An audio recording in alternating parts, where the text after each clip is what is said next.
વડોદરામાં નવા મેયર તરીકે ગીતાબેન મકવાણા અને ડેપ્યુટી મેયર પદે આદિત્ય પટેલની વરણી, સ્ટેન્ડિંગ ચેરમેન તરીકે વર્ષા વ્યાસના નામ પર મહોર મારવામાં આવી. વડોદરામાં ગુરુવારના રોજ મળેલી પ્રથમ સામાન્ય સભામાં નવી વરણીઓ કરવામાં આવી છે. વડોદરા મહાનગરપાલિકાની ચૂંટણી પ્રક્રિયા પૂર્ણ થયા બાદ ગુરુવારના રોજ નવી ટર્મની સર્વપ્રથમ સામાન્ય સભા ભારે ઉત્સાહપૂર્ણ માહોલમાં યોજાઈ હતી. ખંડેરાવ માર્કેટ સ્થિત સભા હોલમાં મ્યુનિસિપલ કમિશનરની અધ્યક્ષતામાં શરૂ થયેલી આ મહત્વપૂર્ણ સભામાં વડોદરા પાલિકાના તમામ ઉચ્ચ પદો માટે નવી વરણીઓ કરવામાં આવી છે, જે સાથે જ શાસન દોરાની નવી ટીમ પણ તૈયાર થઈ ગઈ છે. પ્રથમ નાગરિક એટલે કે મેયર પદની કમાન ગીતાબેન મકવાણાને સોંપવામાં આવી છે. સામાન્ય સભાની શરૂઆતમાં જ નિયમ અનુસાર સર્વપ્રથમ મ્યુનિસિપલ કમિશનરની અધ્યક્ષતામાં મેયર પદની ચૂંટણી પ્રક્રિયા હાથ ધરવામાં આવી, જેમાં ગીતાબેન મકવાણા વડોદરાના નવા મેયર તરીકે ચૂંટાયા. તેમણે તુરત જ પોતાનું સ્થાન ગ્રહણ કરી આગળની કાર્યવાહી સંભાળી હતી અને ડેપ્યુટી મેયર તરીકે આદિત્ય પટેલની વરણી પ્રક્રિયા પૂર્ણ કરાવી હતી. શાસક પક્ષના નેતા તરીકે સ્મિતાબેન માછી અને દંડક તરીકે વિજય ચૌહાણના નામો સત્તાવાર રીતે જાહેર કરવામાં આવ્યા છે. મુખ્ય હોદ્દાઓની વરણી સંપન્ન થયા બાદ નવા ચૂંટાયેલા મેયર પાલિકાની સૌથી મહત્વની ગણાતી સ્થાયી સમિતિના 12 સભ્યોના નામોની સત્તાવાર જાહેરાત કરવામાં આવી હતી. આ પ્રક્રિયા પૂર્ણ થતાં જ મળેલી સ્થાયી સમિતિની પ્રથમ બેઠકમાં વર્ષા વ્યાસની સ્થાયી સમિતિના નવા ચેરમેન તરીકે બિનહરીફ કરવામાં આવી છે. આ તમામ નવી વરણીઓ સાથે પાલિકાના નવા બોર્ડની રચના સંપૂર્ણ રીતે થઈ ગઈ છે અને આગામી સમયના વિકાસ કાર્યો માટે નવું શાસન કાર્યરત થયું છે. પહેલા તો જે આપણે આતુરતાથી રાહ જોઈ રહ્યા હતા કે મેયર તરીકે કોની વરણી થશે, અને આજે એક મહિના પછી 28 આપણે ઇલેક્શન જીત્યા, 28 મેયર તરીકે 28 તારીખે જાહેર નામ થયું હતું. ત્યારે પણ મને એટલું એ થયું હતું જ્યારે એ તારીખ બી 28 જ હતી અને ફિટ 28 તારીખ આજે અને 28 જ મેયર તરીકે જે મારી પસંદગી કરવામાં આવી છે એ બદલ તો હું પહેલાં તો ભારતીય જનતા પાર્ટી મોદી મંડળનો ખૂબ ખૂબ આભાર માનું છું. તેમજ મોદી સાહેબ એમને જે સ્ત્રી સશક્તિકરણનું લાવીને મહિલા તરીકે જે અનામતનું જાહેર કરીને જે મહિલા તરીકેની ફાળવણી કરી છે, તો પહેલાં તો મહિલા તરીકેની ફાળવણી એનો મને ગર્વ વધારે છે કે એમણે મહિલાઓને આગળ રાખ્યા છે. અને મોદી સાહેબનો તેમજ આપણા મુખ્યમંત્રી ભૂપેન્દ્રભાઈ પટેલ અને આપણા સીએમ નાયક મંત્રી હર્ષભાઈ સંઘવી તેમજ પ્રદેશ અધ્યક્ષ એવા જગદીશભાઈ વિશ્વકર્મા, શહેર અધ્યક્ષ અમારા જયપ્રકાશભાઈ સોની અને ધારાસભ્યો દંડક ભાલકૃષ્ણ શુક્લા, મનીષાબેન વકીલ અને સૌ અમારા કોટાના ધારાસભ્ય એવા ચેતનભાઈ દેસાઈ તેમજ સમગ્ર ધારાસભ્યો અને વોર્ડના પ્રમુખ, મંત્રી તેમજ સૌ કાર્યકર્તા મોરચા, મહિલા મોરચાથી લઈને સૌ મોરચાઓ અને સંગઠનની સારી ટીમ તેમજ બધા જ કાર્યકર્તાઓ અને શહેર નગરજનોનો પણ ખૂબ ખૂબ આભાર માનું છું, કેમ કે એમના થકી જ એમના કાર્યોથી જ મને જે આ પદ મળ્યું છે અને જે આ મને જવાબદારી મળી છે 2.5 વર્ષ માટેની, એ 2.5 વર્ષની જવાબદારીને હું જનકલ્યાણ માટે મારી બનતી પૂરી કોશિશ કરીશ અને જેટલું પણ હું યોગદાન મારાથી અપાશે એને હું પૂરો ટ્રાય કરીશ. અત્યારે હાલની તારીખમાં જોવા જઈએ વડોદરાના વિકાસમાં તો જે મહિલા તરીકેની હું વાત કરું તો જ્યાં જઈએ તો મહિલાઓની તકલીફ પહેલાં તો પાણીની છે. જળ એ જીવન, પહેલાં તો જળ એ જીવન એટલે જ્યારે પાણીની સમસ્યા આટલી બધી છે કે પાણી ગંદુ આવે છે, પ્રેશર નથી આવતું. અમને ઘણા બધા ફોન આવે છે બોર્ડમાંથી કે પાણીનું પ્રેશર ઓછું છે, પાણી ગંદુ આવે છે. તો સૌથી પહેલાં તો પાણીનો નિકાલ આવીશ એ પાણી જ્યારે સ્વચ્છ અને ચોખ્ખું આવશે તો આપણું સ્વાસ્થ્ય પણ સારું છે, સ્વાસ્થ્ય સારું હશે તો કામગીરી પણ સારી થવાની છે.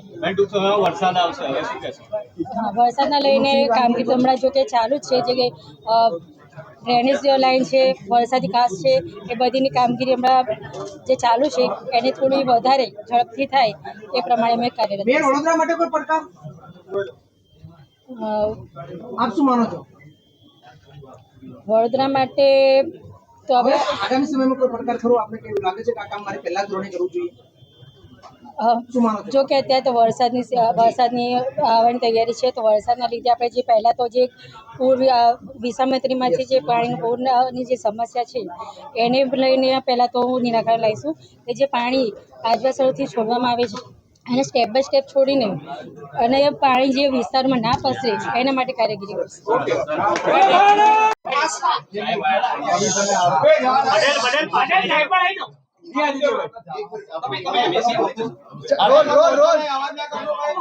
સૌપ્રથમ તો સ્વાતંત્ર્યવીર વિનાયક દામોદર સાવરકરજીના જન્મ જયંતિ નિમિત્તે તેમના ચરણોમાં કોટી કોટી વંદન કરું છું. સંસ્કારી નગરી સયાજી નગરી વડોદરા ના રાષ્ટ્રપ્રેમી નગરજનોને જય શ્રી રામ કરું છું.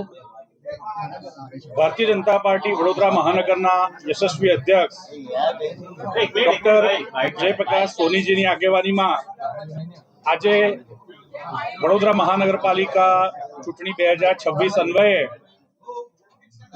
મહાનગરપાલિકાના પદાધિકારીઓની નિમણૂક થઈ છે. નિમણૂક પામેલા તમામને હૃદયપૂર્વકના અભિનંદન પાઠવું છું.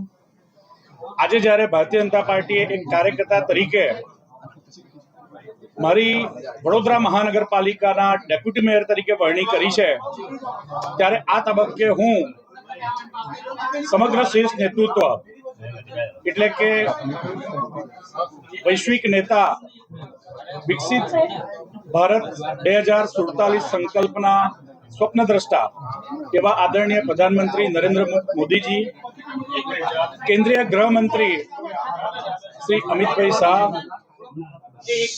ભાજપા રાષ્ટ્રીય અધ્યક્ષ શ્રી નીતિન નબીનજી, ગુજરાતના મુખ્યમંત્રી શ્રી ભૂપેન્દ્રભાઈ પટેલ, ભાજપા ગુજરાત પ્રદેશના અધ્યક્ષ શ્રી જગદીશભાઈ વિશ્વકર્મા, ગુજરાતના નાયબ મુખ્યમંત્રી અને વડોદરાના પ્રભારી મંત્રી એવા શ્રી હર્ષભાઈ સંઘવી, ભારતીય જનતા પાર્ટી ગુજરાત પ્રદેશના સંગઠન મહામંત્રી શ્રી રત્નાકરજી, મધ્ય ઝોનના પ્રભારી મંત્રી એવા શ્રી મહામંત્રી પ્રદેશના મહામંત્રી શ્રી હિતેન્દ્રસિંહ ચૌહાણ, મહાનગરના યશસ્વી અધ્યક્ષ ડોક્ટર જયપ્રકાશ સોની, ગુજરાત સરકારના મંત્રી આદરણીય શ્રીમતી મનીષાબેન વકીલ, ગુજરાત વિધાનસભાના મુખ્ય દંડક શ્રી બાલકૃષ્ણ શુક્લ સાહેબ, વડોદરાના લોકપ્રિય સાંસદ અને ભારતીય જનતા પાર્ટી પ્રદેશ યુવા મોરચાના અધ્યક્ષ ડોક્ટર હેમાંગભાઈ જોશી, તમામ ધારાસભ્યશ્રીઓ શ્રી આદરણીય યોગેશભાઈ પટેલ, શ્રી કેયુરભાઈ રોકડિયા, શ્રી ચૈતન્યભાઈ દેસાઈ તથા આ નિર્ણય પ્રક્રિયામાં કાર્યકર્તા તરીકે જેણે પણ આશીર્વાદ આપવામાં ભાગ પ્રત્યક્ષ કે પરોક્ષ રીતે ભજવ્યો છે એવા તમામ શુભેચ્છકોને, શીર્ષ નેતૃત્વને, વરિષ્ઠ આગેવાનોને હું આ તબક્કે હૃદયપૂર્વક આભાર માનું છું.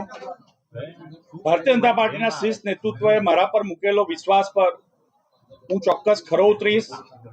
વડોદરા મહાનગરપાલિકાની સમગ્ર ટીમ જ્યારે વડોદરાના વિકાસની જવાબદારી અમારા શિરે છે ત્યારે ક્લીન વડોદરા, ગ્રીન વડોદરા જ નહીં પરંતુ એન્ક્રોચમેન્ટ ફ્રી વડોદરા એ દિશામાં આવનારા દિવસોમાં વડોદરા મહાનગરપાલિકા મક્કમતાથી આગળ વધવાનું છે.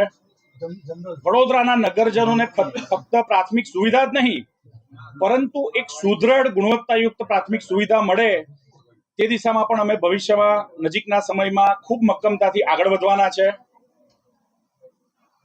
વડોદરાની ટ્રાફિક મેનેજમેન્ટની વાત હોય, પાર્કિંગ મેનેજમેન્ટની વાત હોય કે કોર્પોરેશનને લગતા લો એન્ડ ઓર્ડરની વાત હોય, આ તમામ વિષય અમે મજબૂતાઈથી વિવિધ વિભાગો જોડે સંકલન કરવાના છે. એટલું જ નહીં પરંતુ જ્યારે વડોદરાના નાગરિકોને એ અલગ અલગ વોર્ડ ઓફિસોમાં પોતાની સમસ્યા મુદ્દે જાય,